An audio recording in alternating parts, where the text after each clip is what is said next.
Hey guys, let's get more news about Miami Heat, but first, don't forget to subscribe and leave your like. Worst free agent signings in Miami Heat history. The Miami Heat have been one of the more storied franchises in the NBA. At least that became the case once the team hired Hall of Fame head coach Pat Riley to become the team's president in 1995. Since then, the Heat have won 3 NBA Finals, tied for the 4th most in the league, while making a total of 6 trips to the championship. A storied franchise that has become known as a free agent destination, Miami has seen many franchise alternative players come via free agency. From diamond in the rough Hassan Whiteside to Lamar Odom to the sign-and trade for Jimmy Butler.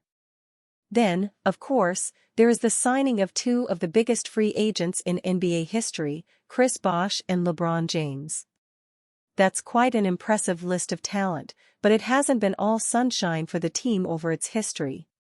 While many have taken their talents to South Beach, there are some who, instead, left their talents behind.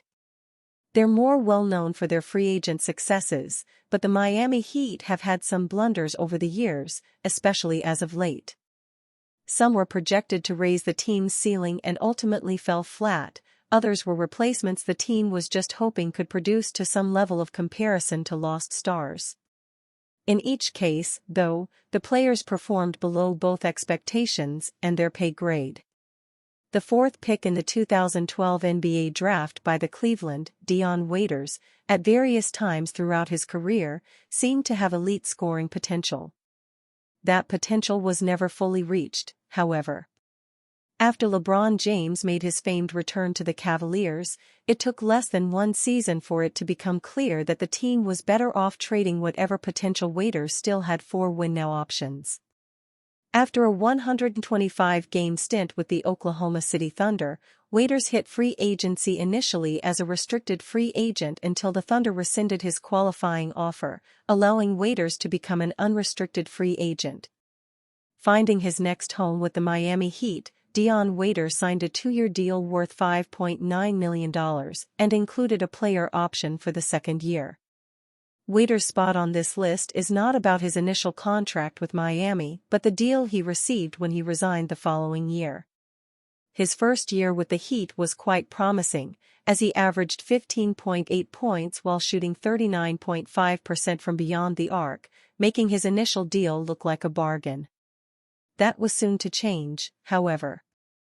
Ahead of the 2017-18 season, Waiters declined his player option and resigned with the Heat on a 4-year, $52 million deal.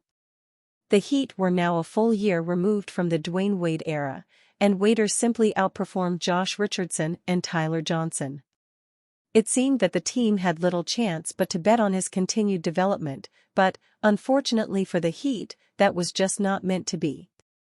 Waiters would go on to average 12.8 points per game, along with a disappointing 40.6/35.5/64.0 slashing line over 77 games spanning 2.5 seasons.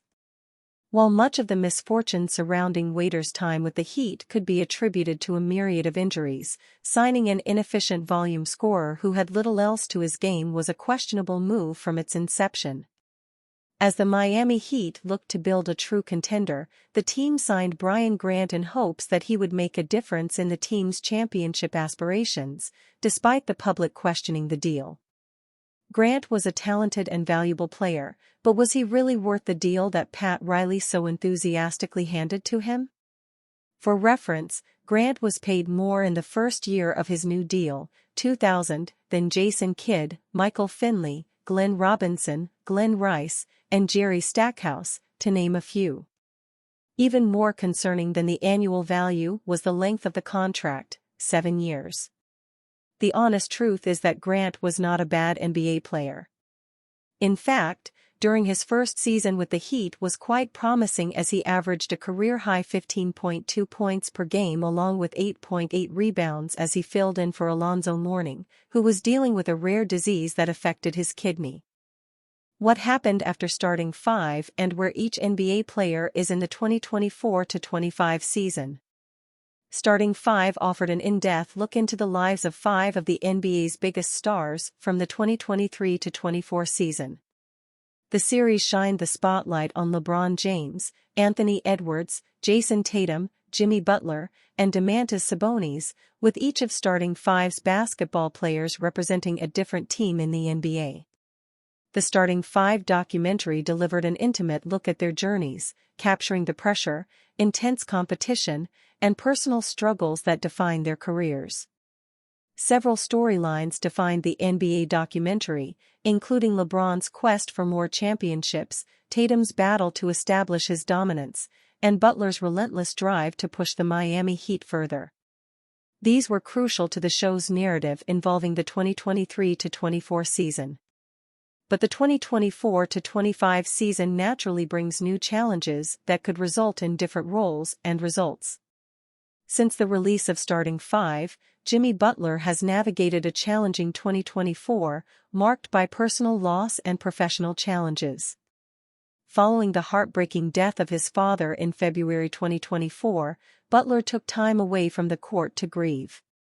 He missed 3 games as he dealt with the emotional toll, openly expressing that basketball was not his priority during this difficult time. His vulnerability brought a deeper understanding of the human side of athletes, beyond their on-court performances. As the Miami Heat prepare for the 2024-25 NBA season, they are looking to bounce back from an early playoff exit. Last season, the Heat secured the 8th seed in the Eastern Conference through the play-in tournament but were eliminated in the first round. Injuries plagued the team throughout the year, impacting Butler's performance and the overall roster. Key players, including Tyler Herro and Jamie Jaquez Jr., faced significant time away from the game, complicating their playoff aspirations. NBA All-Star questions why Miami Heat passed on him in rumored trade. The Miami Heat seemingly place their name in the mix for every superstar that becomes available for trade. But rarely do they come away with the star. This applies for Phoenix Suns guard Bradley Beal, who recently revealed the Heat was one of the 2 destinations he was anticipating to land with. He also noted the unknown of why team president Pat Riley and the Heat's front office passed on the chance to acquire him. First off, Phoenix wasn't even in the picture for me to go to, Beal shared on the Run Your Race podcast. Listen, that was a fly ball. I'm waiting on Miami to hit me a grounder. Milwaukee, those were kind of like my 2. Miami didn't want to do it for whatever reason, didn't know why. While Beal cannot say for sure why Miami's front office didn't want him, reporter Zach Lowe claimed money was a crucial piece to the puzzle. The 3-time All-Star is one of the league's highest-paid players, but the not-so-large skill gap between him and Heat guard Tyler Herro doesn't reflect it. I think that was a vote of confidence in Tyler Herro. From what I heard, the Heat looked at that situation and said, "We don't think Bradley Beal, who's 7 years older than Tyler Herro, is $30 million better than Tyler Herro going forward," Lowe said, via the Lowe Post. "We just don't think the upgrade is worth it." If the Suns fail to meet expectations again this season, it shouldn't come as a surprise to hear Beal's name back in trade rumors. And you, fan? What do you think of the situation of Bradley Beal? Leave your opinion in the comments.